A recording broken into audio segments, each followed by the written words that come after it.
Hello guys, మనకి రేపు eliminator match జరగబోతోంది కదా, ముంబై ఇండియన్స్కి అలాగే గుజరాత్ టైటన్స్ మధ్య.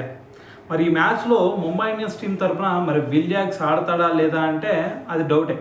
ఎందుకంటే వాళ్ళకి వెస్టిండీస్తో టూర్ జరుగుతుంది కాబట్టి సో అతను అవైలబుల్గా ఉండే ఛాన్స్ లేదు. సో మరి అతను లేడు కాబట్టి మరి అతని ప్లేస్లో వేరే ప్లేయర్ ఎవరన్నా వస్తున్నారా అంటే అతనికి రీప్లేస్మెంట్గానే మనకి జానీ బైర్స్టోన్ తీసుకున్నారు 5 crores పెట్టి. సో మరి అతను మరి రీసెంట్గా ముంబై ఇండియన్స్ క్యాంప్లో జాయిన్ అయ్యాడు. దాని తర్వాత ఈరోజు వచ్చేసరికి మరి ప్రాక్టీస్ సెషన్లో కూడా జాయిన్ అయ్యాడు. సో ప్రాక్టీస్ చేస్తున్న వీడియోస్ కూడా మనకి బయటకు వచ్చినాయి.